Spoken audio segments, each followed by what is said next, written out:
one. Seriously, dude. The whole point of the clap is to make sure but the audio... I didn't clap. I don't know what to... Because if the audio's out of sync, Right. I need a clap. Right, okay. Okay, there we go. I am Alex Knight and Kristin Stewart. Kristin Stewart. That's a good one. All right, take cool. 2. Yeah. All right, here we go. And I am Aaron Rumohr. I'm going to leave that in. I'll ask the question again. What is global connectivity? What are we talking about here? What does it have to do with social media and the way that we communicate? Just give me give the listeners and us the broad strokes. So we're talking about the idea of the whole world being interconnected via, obviously, the internet. Yes. Right. So we're talking about the pros and the cons that could be associated with that. Obviously, there are a lot of advantages to knowing exactly what's going on all the time across the world. But could there potentially be some drawbacks? Could that be taking away from our own individual identities, so to speak, right? If we're arguably, let's say, less interested in what's happening in our own backyards because we're so connected with everything else. Right. And what effects could that have on us as individual culture? Yeah, I mean, if you think back in the day, our sphere of influence was pretty small. 10,000 years ago, it was, your general walking distance. Then we've gotten more connected, and are our brains keeping up with that? Mm-hmm. Is part of the question, right? Let alone, are we equipped to deal with these new technologies that are emerging as they emerge? Well, and that's a good question as well, is how much capacity does the human brain have to handle that, right? I mean, arguably, yes, we have a lot of capacity for storage up here and for information, but in terms of translating that into usable behaviors, right, are we equipped for that? Can we handle that much alternative information that arguably doesn't affect our direct sphere? Well, let alone, are we equipped to be able to take that information and figure out whether that's, actual news or whether it's something that someone has said in order to skew a perception, Yeah. So how they say it, Right. Who paid for them to say it in the first place is a lot of the questions that haven't been addressed moving, as we've gotten to this point, I think. And moving forward, I think we really need to start addressing, who's paying for these things? Why are they paying for it? Why did they spend $1 million to get that message in front of you? A lot of that stuff you don't necessarily think about because it's just always there. And so you never really even have to consider why that's there because it just is. And I think that's a lot of where people live in these days is just that oversaturation.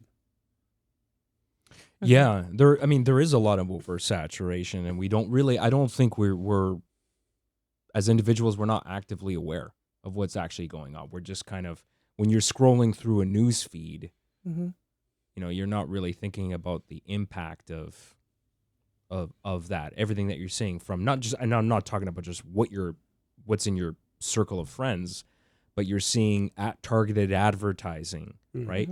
And whether that's political or slanted in another way to get you to buy a specific product. We don't, a lot of people, the average person, how many people actually are even familiar with the concept of remarketing, right? So, when you visit websites like Amazon, right? Amazon drops cookies in your browser that stores information about your session. And so when you're looking at a product, you're looking at, say, toilet paper as a product on Amazon, and then you're scrolling through your Instagram newsfeed, and all of a sudden, why am I seeing toilet paper? How does Instagram know that I need to buy, that I was looking at toilet paper on Amazon? I'm being tracked. Well, yeah, you're being tracked. That's the thing. Well, that's rewind, because you said a couple words there that a lot of people aren't even, like, what's a cookie? Right? Like, to a good portion of the population, that word is meaningless. And they're thinking, oh, a cookie, I like cookies, right? Without knowing that that's a computer term. Yeah. You'd never even think about, wait, that's how they're tracking me, and so that's how all these advertisements are targeting me despite my never giving them permission to keep that information. Right. Yeah, I mean, back before the internet, the way advertising would work is a lot of times it was a shot in the dark, or they would do, companies do their best to try to think of what the consumer will want. They try to anticipate consumer demand and consumer needs. And which is benign. They do focus groups, right? And focus groups are still done today. I'm not saying that companies don't do that, That's still an integral part of what they do as far as consumer research is. But it's a whole different landscape right now with the internet because we have these technologies available. Companies are going to use it because it's to their benefit, and they can better, from their perspective, they can better serve you by tailoring ads to your specific needs. If I'm seeing ads that are for guitars because I'm a musician, well, yes, they are tracking me. There are benefits because I'm more likely to buy that product because it is targeted. It is meant, that advertising is directly speaking to me. I'm not showing things that you would never be interested in. I'm not seeing ad for women's underwear because I'm not a woman. Exactly. That wouldn't make any sense. That would be completely that would be a waste of advertising dollars to me. It's just the doing it without your permission part that's been the issue. They've been doing it behind the scenes without ever asking you whether you wanted them to do this for you. Right? Which I think is odd, because you would think that as a consumer, if you had the option to buy into that kind of stuff, that might be something that you would, right? Like to have that option of never having to look at the ads that I don't want to see ever again. Sure. Why not? Right? That might be worth that, however much they've monetized each of us to be. You would think that would be worth $5 or whatever a month for somebody who didn't want to deal with, stop sending, I keep getting flyers at my house. I throw them away. I've never once, me too, in the entirety of the time that I've lived, useless. Never once have I flipped open a flyer and went, let's see what's in the London Drugs flyer today, right? Never once. So all this paper and ink and wasted effort of trying to sell me something that I've never ever once been interested in, versus opting out of, and you guys still get a cut of whatever, right? I'll still come and, if I really want to look at your stuff, I can pull that up anywhere, right? It's online wherever you might want to look. Yeah. The thing is, when we sign up for these free service, that is the exchange we're making. Yeah. Because we are not paying for it. So we become the product. Exactly. Basically. And there is a dollar value, like you said, Aaron, about there's a dollar value attached to every single person. Right. We are as individuals, we are worth X number of dollars to that company. Right. And so, when you sign up for these services, nobody's reading these 50-page legal documents that you click. You scroll down to the bottom, click agree, but you're actually agreeing to have information about you collected. Yeah. And look, I'm aware of this. I'm still happy to use Facebook because I think the benefits outweigh the negatives. Because I still have a choice. I can stop using Facebook, Twitter, all these social media platforms. But then, from a business perspective, I'm no longer able to speak to the community of people that I've cultivated. I'm no longer able to chat with friends that no longer live in town anymore. Because when these tools are so ingrained in our lives, as a means of communication, that severely impacts you in a negative way. Yes. So it's okay, that is the trade-off that I'm making. And that's exactly kind of the issue that we face right now is, again, is that something that you would have chosen were there an alternative? If there was something other than Facebook out there that you could use that was exactly the same kind of thing, but didn't have all the monetization behind it, would you use that? Why wouldn't we? And that's the issue, is because there's only, but that's the thing, they're kind of the monolith. Right? You would be looking at paying for something like that. Now, honestly, if Facebook and Twitter came out with a paid model, I think a very small percentage of people would be willing to because the reality is people are so used to free now. And that's the issue. That's the issue. I'd be happy. Look, I've been saying for years, I love Twitter, but hey, I'll pay $10 a month if it means no advertising. Or even why not, it used to be the day where you would just pay for a software, you would pay the software development fee, and that would give you the license to use that for I pay for YouTube Premium. I'm happy to pay for YouTube Premium. I don't ever see an ad. I don't ever want to see an ad again. I don't want to be interrupted in the middle of a video. It's annoying, right? So I'm happy to pay for that if they offer that. But, of course, the problem is, again, it's not realistic, I think, for companies of that size because they have Facebook has how many billions of people actively using that service every day. If only 0.5% of that people pay for that service, that's not enough to really pay the bills, because Facebook employs thousands of people worldwide. They have content moderators, they have developers, it's a massive company. And the cost to run the entire infrastructure, the fixed costs alone, the fees that they would collect from people paying for that service, I don't think would remotely sustain that. But I just go, but he built that. I mean, he could have built it any other way. He built it to run like that. And that's the issue that I kind of have right now. And this is going to be a question that I'm going to bring up on probably every one of these is how much is enough? Mm-hmm. How much money is enough for that guy to have? Mm-hmm. Does he need to have $500 billion? Is that enough? How about $700 billion? Is that enough? No? Okay. Well, and arguably how it started, how any social media started, wasn't meant to be this huge profit machine, right? Like most of them were started just as a platform to kind of connect with people and get your ideas out there, right? So I think I like to genuinely believe in the good of people. So I genuinely like to think that it was done for the betterment of humankind. Well, I mean, Facebook started as a dating service. Well, sure, yeah. Right? Yeah, and that's kind of the question, is whether it was for the betterment of mankind or for the betterment for someone. Mark Zuckerberg, right? I mean, realistically, when you get down to it. I mean, and that's the problem with this, is that as soon as you get shareholders involved, now it's not a personalized thing anymore. Now it's not about me anymore. Now it's about them. Yeah.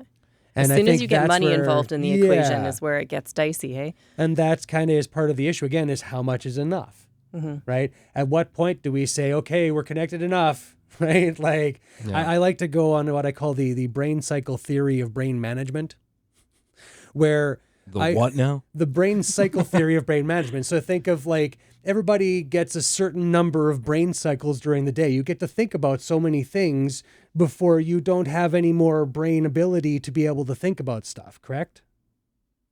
Okay. Right? Think of it like hertz. Our brains operate on a frequency.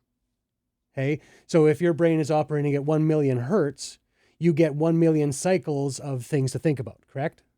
That make sense? Okay. Any kind of sense at Sure. all? Kind of following, yeah. So if we have already filled up 999,999 of our cycles with meaningless advertising and stuff flashing in front of our faces all day, every day, right? How are you supposed to have meaningful conversations about that other stuff that's actually going on? Mm-hmm. Because you've already used up all of your thoughts for the day, right? Like the brain apparently has a magic number of 7 plus or minus 2, which is the number of things that you can kind of learn or that your brain can absorb before it really has to just shut off and figure out whether it wants to keep that stuff. Mm-hmm. And a lot of us aren't aware that we're having this mental limit that we're running into. So we're all feeling like the water's right up to here because we can't actually process anymore. Mm-hmm. Literally.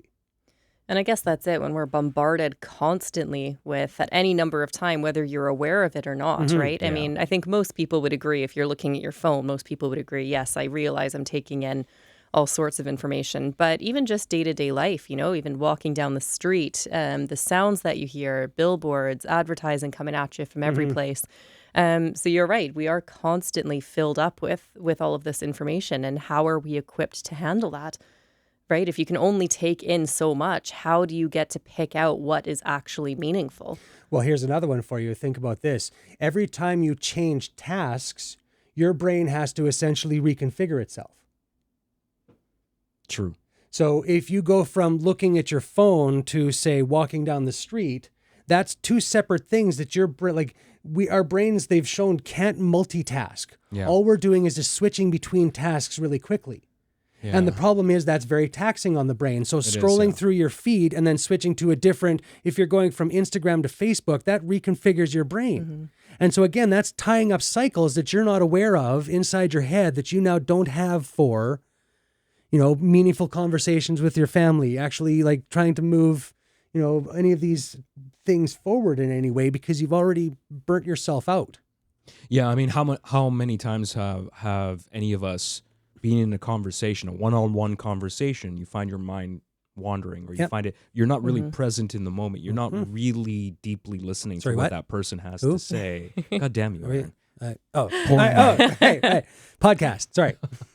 So I think we've all been guilty of that from time to time. And you're right, it is an ongoing problem. I find that fascinating, that whole thing about what you're saying about the inability to multitask, the constant switching of tasks Yep. really messes you up. It does. Yeah. And that's the problem. Nobody is quite aware of just how much it actually messes you up. We used to call multitasking one of the good things that you could, right? Like, oh yeah, he's just really good at multitasking. But in fact, those people were wearing their brains out to the point where, or they were, I mean, they might have just developed different parts of to help out with that kind of thing. But the point is that it's very taxing on the brain to make that switch over to any other task. Right? It likes to run the same thing over and over and over again. That's what a brain likes to do. I suppose, I mean, it's a muscle like anything else. So you can obviously train it. So people that are good at multitasking have just, beefed up that part of their brain to go from one thing to another. But what we're doing, arguably, is it's unconscious. Yeah. Right? We're not working it out. We're just mindlessly scrolling and flipping. And then, there's countless studies on the, average attention span of adults that is steadily declining at a really alarming rate. Especially with kids. Yeah. The younger kids get, and you see kids now with cell phones, tablets. When I say Facebook cell phones, accounts. I should say smartphones. It's basically a computer in your pocket, tablets, laptops, Well, we've always had video game consoles, but you can access forms of entertainment, at your fingertips at any moment of the day, and it absolutely affects us. And what you were saying, Kristin, there are definitely people without question. Some people can multitask better than others. There's no question about that. But I would argue everybody has a limit too. And I think anything more than two things at once is something's going to give. And I would argue like you're way more prone to make mistakes multitasking too, as opposed to just, I mean, I know it myself too. I mean, I can do two things, kind of multitask between two different tasks pretty well. But it depends on what those two tasks are. It depends on what those two tasks are. It depends on how much focus you really need. Exactly. If it's something if it's in just repetition mode, where you're on autopilot. But if it's something that's complex that really needs a lot of brain power, I don't care who you are. And that's the thing. So that's where, again, if you're not aware of just how taxing that is on your brain, you'd get to the end of the day and go, oh, why am I so... Right? Like, well, and you hear this all the time. People are like, why am I exhausted? I haven't done anything all day, right? And it's like, I've just sat and scrolled for an hour and I'm so tired. It's like, well, you sat and scrolled, but a million different things were actually going on. And that's exactly, like each one of those is a different kind of task that you have to focus on. Sure. If you're flipping through news feeds, you're constantly flipping between political ideas, different, like it's a constant stream of different ideas that you have to try to run through your filters. There's all sorts of different biases and conceptual things that your brain has to kind of filter through. Is that interesting? Is that interesting? Right? I think the more you kind of stress your brain out in that way as well, I think the harder it is to come back and focus on reality. And that's exactly right. And you see that a lot. I'm sure you've had conversations with people that are sitting on their phone, which one really pisses me off. It's so rude. It's so rude. Right? It is rude, right? And they always are defending it. And it's like, no, I'm listening. I can hear you. But you can see that it's just not true. Right? And then the focus level is gone. Right? When it's like, okay, I'm listening now. And it takes, you can almost see a good few seconds of recalibration happening. Because it literally does. Yeah. It does. You literally have to shut that part of your brain down and then reconfigure it to having a conversation with an actual person, which means, reading eyes, reading facial expressions, being able to actually, right? There's a lot of stuff that goes on in the backgrounds in our heads that, 99, maybe not 99, but a good portion of what we do is subconscious. Is happening behind the scenes in our heads, and we only see this little trickle up of stuff that actually hits our conscious brain at any one time. I used to be so bad at a long time ago. I used to be so bad at just scrolling through my phone in the middle of conversations with people, and I had to be told several times, and I was like, oh goddamn, I didn't even realize I was doing it. Yeah. And you literally might as well just tell somebody straight there, sorry, what I'm doing on my phone right now is way more interesting than what you have to say. Yeah, because that's how it comes across. That's what you're communicating to somebody. And it would have been the equivalent of back in the day, just like looking away from them and whistling while they're talking, and you're just like, oh, look at that over there. That's cool. Yeah. And just because we have a phone now, it's considered socially acceptable. Right? It does. Yeah. But I do think it could be very harmful in a way because it's, training your brain that this is more important than the human interaction. right? So when it starts off as something as, simple as, losing focus, it's not really that big of a deal, right? Because everyone's in the same boat right now. It's fine. Oh, lack of attention span. But it'll start to build to the point where maybe your brain is going to think that this input is more important than the human input. Right? And that's what kind of worries me a little bit about where we're going with this connectivity. If we start to lose important, let's say, facial cues, social cues, things that we've learned to interact upon, then where do we go from there? Do we just become a civilization of people tied to media? Well, I think that's already happening now. Well, it is, yeah. I think we're there right now. But the problem, I guess the overall, the bigger question is, well, what do we do about it exactly? Yeah. What can be done? I'm not even sure. Well, I think it's kind of being done now. We're having the conversation. Be conscious about it and start just talking about it. Yeah. Again, it's the ignorance of it, right? The unawareness that this is happening behind the scenes, that these companies are, geared around attention. And so they're doing everything they can to make their product as attention grabbing as they possibly can. And unless you're aware that they're also addictive and they're changing your brain structure every second that you're staring at them, you're not going to be aware that makes it easier for them to do this to you.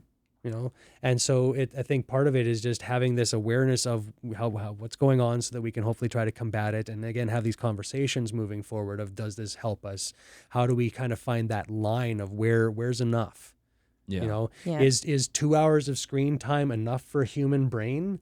And at that point, do we have a decreasing level of, ability and brain power for every minute that you're watching a screen, 2 hours, past the 2 hour limit? Right? I'm actually glad you brought that up, because I think, companies like Apple did a really good thing a couple of years ago. So they introduced a feature called screen time. I've got this set up on all of my devices, so I can actually set specific limits for, say, social media as a whole, or specific limits on a per application basis. And every Sunday it sends me a report, and it tells me how I've been using my time, and it tells me whether or not you've actually wasted more time or less time, or I can have things set as a limit. I can say, okay, no more than, I set this on my devices, I spend no more than 1 hour a day tops on social media, right? So I can spread that out divvy that up as whatever as I want throughout the day, but bottom line, I spend no more than an hour a day, because otherwise I've just, it's easy to get lost. All of a sudden, it's like, holy shit, where did 3 hours go? Absolutely. I just spent 3 hours on Facebook? What? Yeah. And what do I have to show for it? Nothing. Nothing. That's the problem. I bought some crap from China. I don't know how. And especially for children, setting those kind of limits will be imperative. Oh, absolutely. Right. I think that's definitely something that, a real conversation that we have to have is, how early should we start giving kids these kind of tablets and these phones and these, because a lot of times, like even in the old, like when TVs, first came around, everybody went, we're just using them as babysitters for kids, right? Well, now it's tablets, now it's phones, now it's all these other, right? Like now you can get a bloody robot to babysit your kid if you really wanted to, right? I mean, so is that beneficial? Like throwing it in your kid's face without teaching them how to properly use it, right? Well, before they're even able to possibly. They can't comprehend that, right? They're just like, oh, shiny, flashy colors, right? So all of the reward sensors are firing off in the brain. That's part of parenting, too. The parents, they take some accountability for that, too. I mean, I have to give props to my sister, because she does a really good job of limiting their time and actually explaining to my nephews why they shouldn't be spending that much time and why it's important to do other things too. And she actually explains what happens when you spend way too much time in front of your phone and your TV, right? So I think that we should all be doing that. We should all be playing that part. You shouldn't just let the device become the babysitter effectively, right? Exactly. That's not good too. Yeah. Well, it's got to start with, the parents and the adults looking at, why am I using this? Yeah. And I think that's a big question that we need to really all pose to ourselves. Why do I need this? At what purpose am I scrolling Facebook for? What am I hoping to get out of this? Right? Is I'm hoping to learn something? Well, what is it I'm trying to learn? Right? And even just breaking it down and critically thinking about maybe that's asking too much. I don't know. Yeah, see, I felt that going down a path that we were going to have to pull back from there. You're using the T word again. Oh God, no. No one likes to think for themselves. Terrible. Which I think, again, is part of the issue that we're facing here, too, is that it's a lot easier on a brain to just not think about that crap. It's Well, if just someone so tells much you easier. what you're supposed to think, it makes it really easy. All I got to do is scroll and it'll tell me what to do. Nice. Sweet. And give you a feeling of inclusiveness as well, Yeah. right? Because it's going to pair you up with people that think the same way and therefore Absolutely. confirms all of your biases. And so you don't need to change anything because what you're doing is perfectly okay. Mhm. I'm A-okay, just like you are. But are we? I think we are. Are we? Not really. Well, and that's you look at, 2020 being somewhat of an outlier.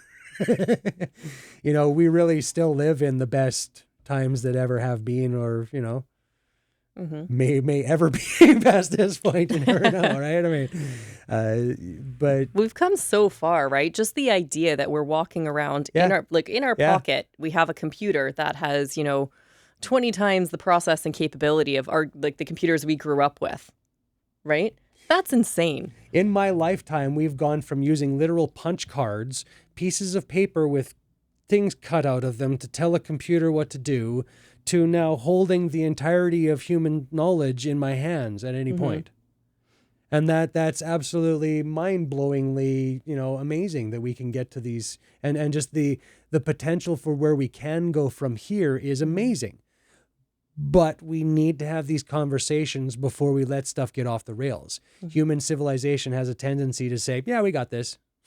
Right? We got this. Don't worry about it. Yeah. Nuclear stuff. It's cool. We got this. It's all good. And unfortunately, human civilization, the history of has kind of shown us that in a lot of cases, we needed to give that a little bit more thought before we implemented that major strategy for, Yeah. Yeah, well, you know what I think people should do instead of wasting so much time on Facebook and Twitter? So I think they should go to hologramradio.org/shop and buy a mug. He is a professional, ladies and gentlemen. That was a Smooth. I mean, Smooth. you went to school, like broadcasting media school for that kind of. A lot of people have to pay a lot of money just for that kind of copy, right? And he just just right out of. I mean, wow. So I guess we got to all shell for the new subvert mugs. Yes. Ooh. Here we are. Lovely. Yes. There I am. That's great. I get lined up, he switches. I get lined up, he switches. I get lined up. Yeah. You're the best. We're all doomed. But to sum it up, mugs make everything better. They do. Yeah. And that's where, we're all doomed, but have some fun with it. Yeah. Doesn't have to be all doom and gloom. It can be doom and hooray. Well, we've started the conversation, and I think obviously this is the entire point of this show, is that we can all talk about this stuff, because if we don't talk about it, well, we're just doing it to ourselves, man. These are things with no easy answers, right? We've just started the process of untangling one bitch of a knot, really. Which is tied to another knot, which is tied to another knot. And we've just been kind of building knots without ever thinking about whether those knots would ever need to be untied. Mm-hmm. And I think that the joys of us, humans here, is that we have the capacity to, unlearn stuff, hopefully, so that we can hopefully relearn. Because I don't think what we're doing is necessarily wrong. We just need to address how and why we're doing it. Mm-hmm. I think social media is definitely a net positive for humanity. Mm-hmm. But there are some negatives that we need to address moving forward. Absolutely. Yeah. And easy ones, I think, again, we're capable of. So I like to, have an optimistic view, Yeah. despite my normal pessimism. Actually, I don't know if I don't know how much time you guys spend on Twitter. I spend a lot of time on Twitter, and I noticed that during the lead up to the election, they started putting warnings on a lot of the tweets that Donald Trump has been saying. So now, if you would actually look at a tweet, you would see a message that was saying some of this content, has not been verified. It may be misleading. You should do your own research. Kind of, I'm paraphrasing here. Yeah. It says something like that, and then you actually have to click on that to bypass it so you can see what he said. But I think they're finally doing their part to give people a warning. It's crazy because a lot of people seem incapable of actually doing their own research. They just believe everything at face value. And I'm not singling out people necessarily that are supporters of Donald Trump, but you just see that. I mean, how many of us know friends or friends of friends who just share some piece of news, right? And it's like it's not from a reputable source, or you sometimes see people share articles from The Onion, which is complete satire, that's satire, right? Yeah. Right? And people think that's actual news, but it just shows you that people don't they're not using critical thinking skills. They're not looking, where is this coming from? What is this? If I just went to the website and actually clicked on the about and looked up what The Onion was, the whole purpose of The Onion's existence is satire. Right? If you just did that, you would realize.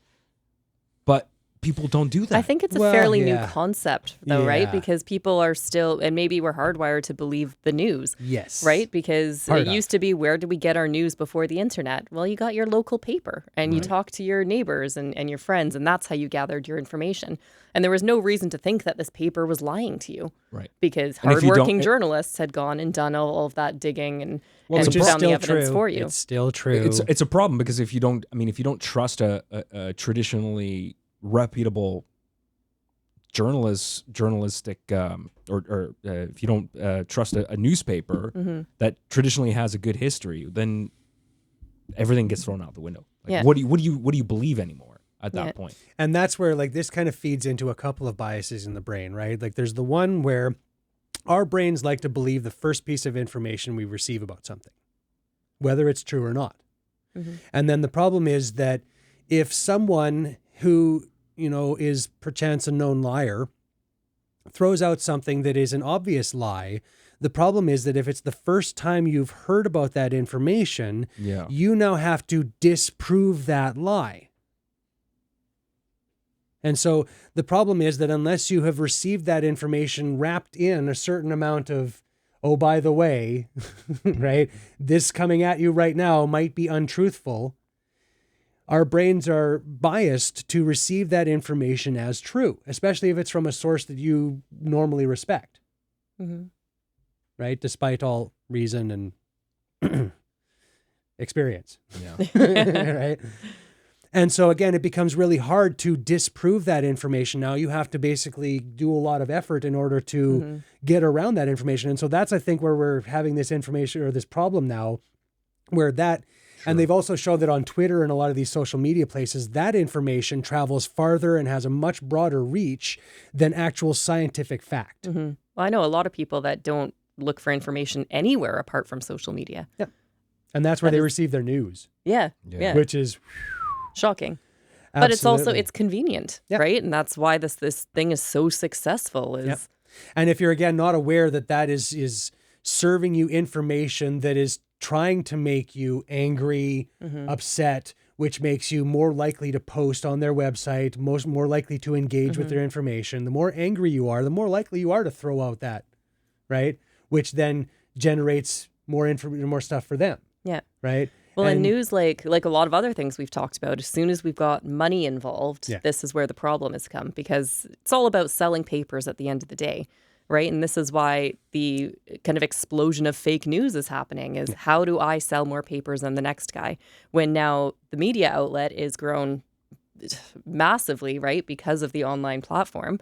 Anyone and anyone can be a journalist and post what they have to say. So how do I get people to read it? Well, I got to make it the juiciest story, the most outlandish, whatever, hopefully within the realm of truth. But then this is where the problem is people are skewing off because they need to make money. Yeah. Yeah. And so you look at even the language being used in a lot of the websites. Now it's destroyed, massacred, right? Like totally wrecked the right-wing media, right? And it's those kind of words that sell more clicks. Yeah. So that's the kind of, like, the conservative media especially has been just hammering on this, right? Like, it's not just you that you guys are the enemy, but you are the evil, hated, devil worshipping enemy of like humanity in general, not just me. No, humanity in general is going to be the downfall. You're going to destroy everything. Right? And the frogs are turning gay. You know, and it's that kind of rhetoric that's not helping us. It's not helping us, guys. This does not. You don't need to picture everyone else as the enemy. It's okay. We can still be rivals and still, right? Like, and it comes down to like even like the rival team next door, right? Like if their football team came, were you actually like stabbing these people, or was this a friendly rivalry kind of thing? Why can't we get back to that kind of thing where we see each other as, hey, you got a different idea and that's cool. Right? Instead of this, I'm going to have to destroy you or massacre you in order to get my idea across.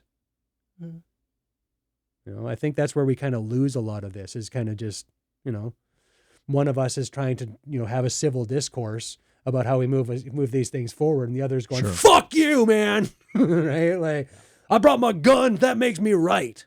No. I don't know, man. For a minute, maybe. Right?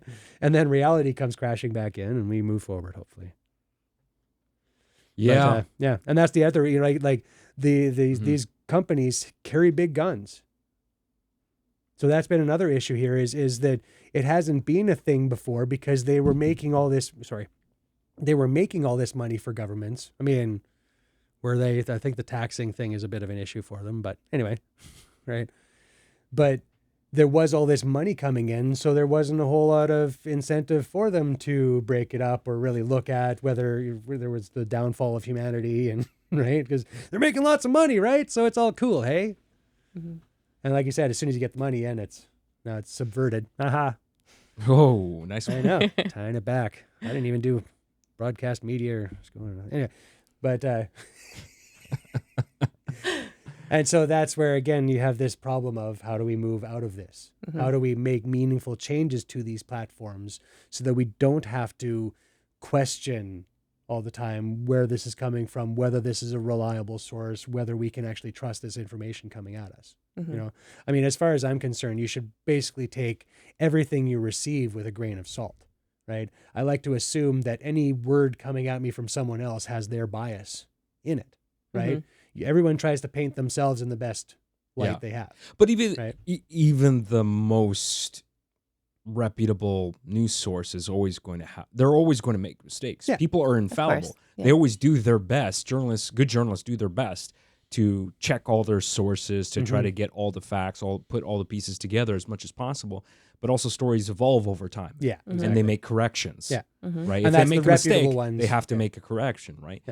But I think, you know, it gets crazy when people, like, as I think the New York Times is a great publication, but I think if you get to the point where you're so paranoid and you just think everything is a lie, I don't know how you can live your life like that. Because that point you're not trusting anything. Yeah. You have to put your trust in something. And I'm not saying blind faith, believe like, I think you should always use critical thinking. All hail science. But you also have to believe in something, because otherwise you just can't be completely paranoid and live your whole life like that. That everything's a lie, that everything's fake, nothing's real. But putting belief in yourself, maybe, that you do have the ability to sift through it, right? And I think a big thing is we live in, like, today's culture is everything's fast-paced, like, go, immediate gratification. I want this. I want it now. So instead of that, just taking pause, right? Why do we need to respond to something instantly, right? And things are going to trigger us as human beings. Occasionally someone will say something. You'll feel like you've been stabbed in the gut, right? What? And instead of immediately responding to it, take pause. Right? With anything, like any piece of information thrown at you. Yeah. Take a minute, integrate it. I agree. Right? And I think don't rush to just post something. Just take some time to process it. Yeah. And I think a lot of things could be solved with just that simple step. Take a bit of pause. Right? Why am I freaking out? Why is this affecting me so much? Right? And if you think about it, even for, let's say, 30 seconds, usually you'll find the perspective shifts a little bit. And maybe that's something moving forward, is to include some sort of like social media etiquette classes in school, Right? Yeah. You know, like We desperately actually need that. let Yeah. kids have a chance to actually, slowly Yeah. work themselves into this thing with some sort of, hopeful, science-based education on Like, why how don't this affects our brains. why don't they what our teach critical brains- thinking in school? Yeah, That should be a thing. Yeah. Well, right? so Well, they that, say they do. so that a bunch of I don't them know. can denounce evolution, basically. Mhm. Realistically, that's why it is. Okay. Is because the religious people don't want them to. Anyway. moving on. Well, I went to Yeah. I went to public school, and I don't remember getting any kind of valuable lessons in critical thinking. No, it I is remember about getting the question-specific- lessons, but then it was completely contradicted by the curriculum. Right. So I remember being taught Yeah. critical thinking. This Yeah. is what you're meant to do. Yeah. Think for yourself. But yet you need to write an essay Yeah. that needs to be this exact format. And then And they I give you a remember standardized test. I remember actually being penalized for having independent thought. What? And this was when I was doing my Yeah. Doesn't even make sense. It doesn't make any sense. This was when I was doing my master's degree as well. And I submitted an essay and it was original thought and ideas. And I got feedback on it that they wanted to fail me. I ended up having to argue the grade because I didn't cite where I had got that opinion from. And I said, well, it's an opinion. Yeah, I got it from my brain. I'm citing myself here. Clearly, like, this is what you've arguably been trying to teach me to do, is to think differently. So yeah, it's completely contradictory.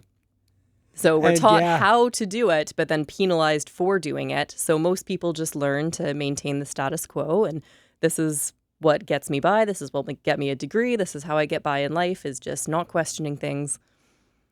And this is kind of where we've ended up now. I don't want to live in a world like that. I really don't. Well, I hate to tell you, Alex, but we're what, kind of there. what are you saying, Aaron? Are you saying we're there now? Well, parts of, I'm sure, are. I'm never leaving this apartment again. It's official.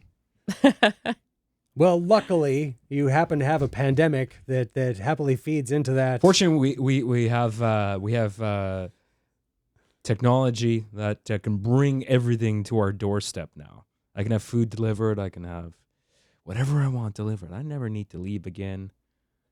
Never have to worry about anything. That's the ultimate existence.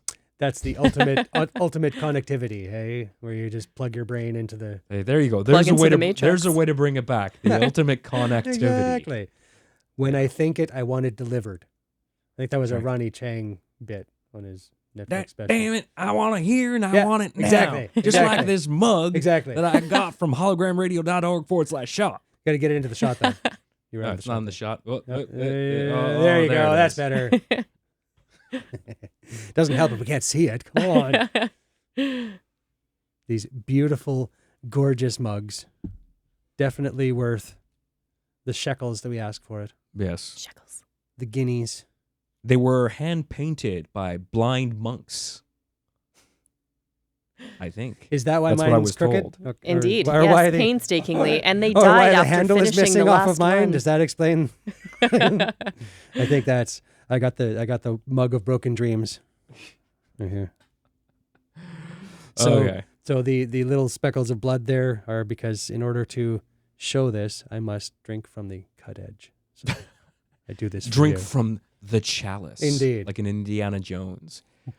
So I think we should wrap things up because this conversation somewhat depressed me. I got another 2 hours of this. We got That's another kind 2 of hours. how of I this. feel. Oh, the happy after part was every coming. conversation we have.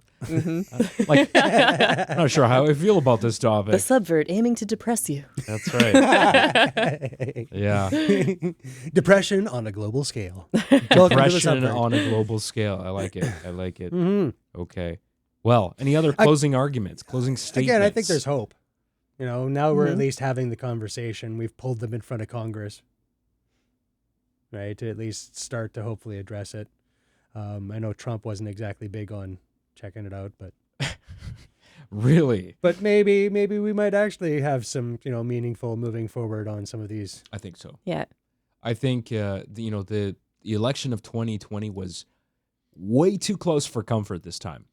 I wasn't exactly sure where it was going to where it was going to turn out or how it was going to turn out, but it does give me renewed hope that that Biden's going to turn things around in the right direction. Mm-hmm. Yeah, So- despite the number of votes for, I mean, it is very difficult for an incumbent to dethrone, even after the first term presidents. Most of them have been reelected, right? It's pretty tough for them too. So the fact that he did is saying something. Yay, Joe. Good job. Yeah, exactly. Mm-hmm. We're with you, buddy. As much as that means for you and your because I know you've been waiting for our endorsement. Exactly. And yeah, we held out until after the election to really, it's like we were hedging our bets or something. yeah. It's like we've seen you elect people that we were like, there's no way they'll elect him, right? I mean, oh, they did? Oh. There's no way they'll elect them again, right? I mean, there's no way they'll elect them again, right? Oh wait, they did. Okay. So yeah, so you guys, you do stuff all the time that surprises us, which is fun. Yeah. Fun and all. It's, guess. it's amusing watching it from a distance, seeing how things turn out up here in Canada. All right. Indeed. Well, let's leave it there Watching for now. you from above. If you'd like to interact with either of us, we're on social Wait, media. isn't there three of us? We're Yeah, on what? either of us, either of us, three of us. I guess I'm not included in this as usual. With, actually, I just realized that we didn't even say our names, I don't think. Who at the is what? beginning of the podcast. Well, luckily that banner in front of you. oh, there's helps. a banner. That's right. That's But right. you only have it If in you're only front of listening, then so- you don't get to know our names. Yeah. Yeah. I suppose by process of, and I see it's tough because you can't really process of elimination because you've got it in the middle. Yeah. Well, thanks for joining us. I am Alex Knight and Kristin Stewart. Kristin Stewart. That's a good one. All right. right, take Cool. two. Yeah. All right, here we go. And I am Aaron Rumohr. I'm gonna leave that in. Yeah, I think you should mix it all up. Hi, I'm Alex Stewart. This is Kristin Knight and Aaron Rumohr. I'm Alex Knight, and Kristin Rumohr is right over there, and sitting next to her is Aaron Stewart. And sitting What a beside great him is- panel! What a great panel this Hello, is. I gotta nice say. to meet you. I got it, and indeed, it's nice to have you here. We're very excited to. Oh, I don't know. I don't know what the hell Aaron's doing right now, but He's lost anyways. but then He's when lost it. when He's do lo- you he's ever lost it. really? When does anyone know what if I'm you'd really like to doing? chat with either of us, we're on social media. Why Hit does us he keep up saying on either? Twitter. What? Why do you keep You saying keep either of excluding us? one of us. Yeah, What am I saying? either Either. of us. Either? There's only Oh. two of us in the Oh, room. okay, fine. I Fine. mean, she's right here, man. She's Am I a sitting- ghost? She's sitting right there. Right. Well, it would help if I spoke English properly. But Right, you English can good. hit us up on social media. We're on Twitter at the Subvert, also on Facebook under the same name as well. And do drop a comment if you're watching the YouTube video. Let us know what you think. Like we said on previous episodes, we don't expect everybody to have the same opinion. Please so if don't. you'd like to start an argument with any of us, then you can. You're free to do so. We like hearing from you, and let's just keep this civil. Let's just try to have a civilized discourse as much as Oh, possible. whatever. Feel free to yell and scream. Just we're going to ignore you. Well, there's That's- that. Yeah. There's that too. We'll probably ignore you. We might engage. Yeah. Well, Because it's I fun. can't promise that. Okay. And we release episodes every single week, so please do subscribe in your favorite podcast app of choice. We're on Apple Podcasts, Google Podcasts, TuneIn, and Stitcher, and Spotify, wherever you do find your podcasts. That is all for this week. We'll see you next time. Buy a mug. Bye, Get a mug. mug. Mug, mug, mug, mug, mug, mug, mug, mug, mug, mug, mug, Mug, mug, mug, mug.